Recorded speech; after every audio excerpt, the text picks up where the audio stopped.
नमस्कार, मैं मनोज बिश्नोई और रेड प्लस न्यूज में आपका एक बार फिर से बहुत बहुत स्वागत है। अपने करीबी दोस्त और महाराष्ट्र के पूर्व मंत्री बाबा सिद्दीकी की हत्या के बाद जहां सलमान खान गहरे सदमे में है, वहीं इस एक्टर की सुरक्षा में एक और घेरा बढ़ा दिया गया है। इसी साल अप्रैल महीने में सलमान खान के घर के बाहर एक भीषण गोलाबारी हुई और उनके बाद में वाई प्लस सिक्योरिटी की सुरक्षा उन्हें प्रदान की गई। अब बाबा सिद्दीकी की हत्या और लॉरेंस बिश्नोई गैंग से खतरे के कारण एक्टर की वाई प्लस की सुरक्षा में एक और घेरा बढ़ा दिया। वाई प्लस की सिक्योरिटी के साथ पर्सनल एस्कॉर्ट, पर्सनल बॉडीगार्ड और पुलिस एस्कॉर्ट और बुलेट प्रूफ गाड़ी समेत कई प्रकार के सिक्योरिटी लगा रखी है और सलमान खान पर बेवजह बाहर घूमने पर प्रतिबंध भी लगा दिया गया है। सलमान को अब घर से बाहर निकलने से पूर्व पुलिस को इंफॉर्मेशन देनी पड़ेगी। मुंबई पुलिस ने अपनी निगरानी और कड़ी कर दी है। सलमान के घर के आसपास सीसीटीवी कैमरों को सजा दिया गया है और घर के बाहर और घर के भीतर की सुरक्षा को और कड़ा कर दिया गया है।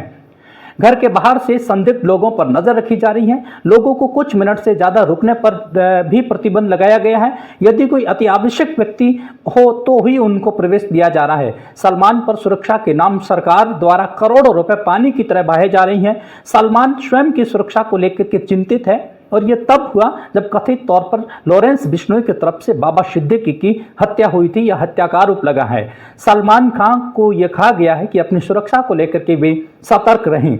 सलमान को यह कहा गया कि जहां शूटिंग करने जाएंगे वहां सबसे पहले पुलिस स्टेशन को सूचना देनी होगी और पुलिस स्टेशन से यह कहा गया है कि आपकी यह जिम्मेदारी बनेगी कि सलमान की सुरक्षा किस प्रकार की जाएगी। कहा जा रहा है कि बाबा सिद्दीकी की हत्या के बाद सलमान खान अपने आप में बहुत नाराज है।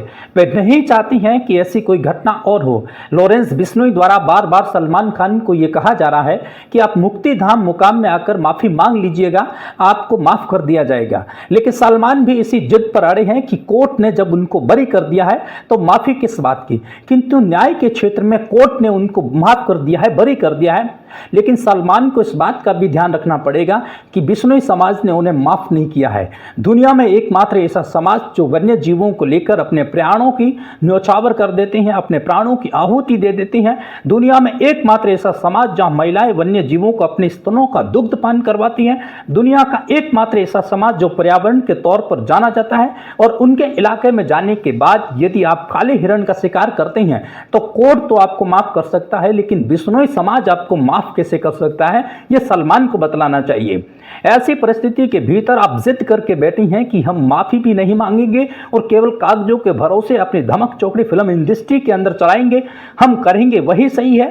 सलमान को इस बात का ध्यान रखना चाहिए कि इसी समुदाय से बिलोंग करने वाली 363 लोगों ने केवल पेड़ों के लिए अपने बलि दे दी, अपनी शहादत दे दी। हिरणों के लिए तो कई लोगों ने अपनी शहादत दी है और ऐसा इलाका जहां समाज के लोग बहुतायत स्थिति में है और आप वहां जाने के बाद में हिरण का शिकार कर देती हैं, बदले में माफी तक नहीं मांग रहे हैं और आपको कौन माफ करेगा। जिस वक्त आपने यह स्वीकार किया उस वक्त लॉरेंस बिश्नोई की उम्र मात्र 5 वर्ष की थी। उनके मन में कितनी टीस होती होगी कि वह आज उसको पूरा करने के लिए 1998 से बेसब्री से इंतजार कर रहा है। जिस वक्त आप शिकार कर रहे थे आपकी एक समय की भूख मिट रही थी, लेकिन आप ये भी समझिएगा कि सामने वाला जिंदगी से हाथ धोने के लिए तत्पर हो रहा था। क्या आपकी एक समय की भूख बड़ी थी या सामने वाले की जिंदगी? आप पल भर भी तो आप सोचने के लिए आतुर होने चाहिए। नतीजन आपको ये परिणाम भुगतने पड़ रही हैं। यदि समय रहते आप माफी मांग लेते तो आपका ये मुंह बोला दोस्त बाबा सिद्दीकी आपके बीच होते। बीजेपी के पूर्व सांसद हरनाथ यादव ने आपसे गुजारिश की है कि उन्होंने कहा कि बिश्नोई समाज से माफी मांग लीजिएगा, इसमें आपकी भलाई है। इधर सिद्दीकी की हत्या के अंतर्गत लॉरेंस बिश्नोई को लेकर के देश और दुनिया में बड़ी गजब की चर्चा हो रही है। कहते हैं कि इस हत्या के पीछे लॉरेंस बिश्नोई का हाथ है, जबकि लॉरेंस बिश्नोई काफी लंबे समय से गुजरात के साबरमती जेल में बंद है। परिजन और वकील जब उनसे बातचीत करते हैं तो जेल के फोन से बातचीत करते हैं और कोर्ट की पेशी भी होती है तो भी वीडियो कॉन्फ्रेंसिंग के जरिए होती है। लॉरेंस को कड़ी सुरक्षा के अंदर जेल में रखा गया है। गृह मंत्रालय की तरफ से लॉरेंस बिश्नोई पर कड़ी नजर रखी जा रही है। ऐसी स्थिति में, ऐसी स्थिति के भीतर भला एक शख्स कैसे बाबा सिद्दीकी की हत्या कर सकता है, कैसे उनके हत्या को अंजाम दे सकता है। इससे पूर्व एबीपी न्यूज के पत्रकार जोगिंदर पटियाला के साथ इंटरव्यू देते वक्त लॉरेंस बिश्नोई ने कहा, एक बात स्पष्ट कही। उन्होंने कहा कि हिंदुस्तान के विभाजन के लिए अगर कोई काम करेगा तो हमें यह बर्दाश्तगी नहीं होगी।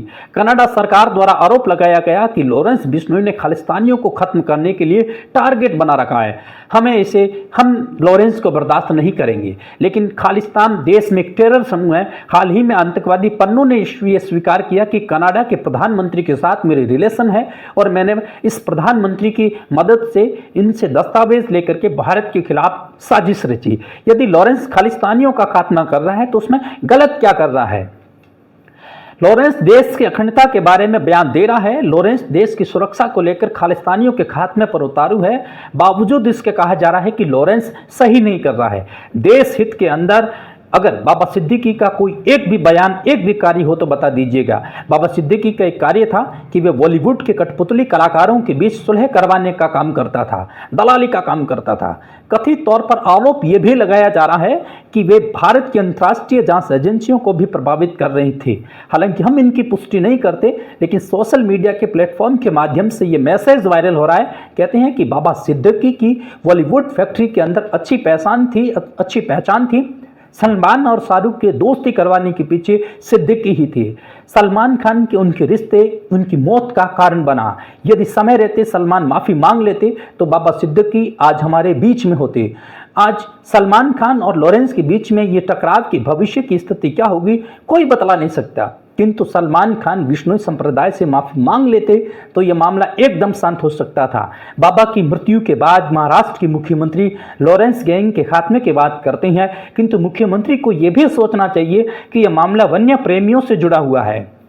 ये मामला पर्यावरण प्रेमियों से जुड़ा हुआ है। कहीं ना कहीं सलमान को भी ये प्रेरित करना चाहिए कि वन्य जीव प्रेमियों यानी कि पर्यावरण प्रेमियों के आगे जाकर नतमस्तक होते हुए दंडवत प्रणाम करते हुए माफ़ी मांग लेते तो उनकी हालत नहीं होती। आज वे घर के अंदर इस तरीके से डूब के नहीं बैठे रहते।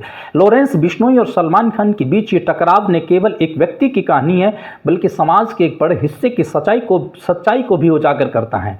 दिखाता है कि कैसे एक व्यक्तिगत विवाद सामाजिक, कानूनी और राजनीतिक क्षेत्र में गहराई से जुड़े हुए हैं। भविष्य में इसकी स्थिति का क्या परिणाम होगा ये समय ही बताएगा, लेकिन ये निश्चित रूप से हमें सोचने पर मजबूर करता है कि हम अपने समाज की सुरक्षा और न्याय के मुद्दों को कैसे संबोधित कर रही हैं। इस प्रकार एक टकराव महत्वपूर्ण चर्चा का विषय तो बना हुआ है, लेकिन इसका परिणाम क्या होगा वो कोई नहीं बता सकता।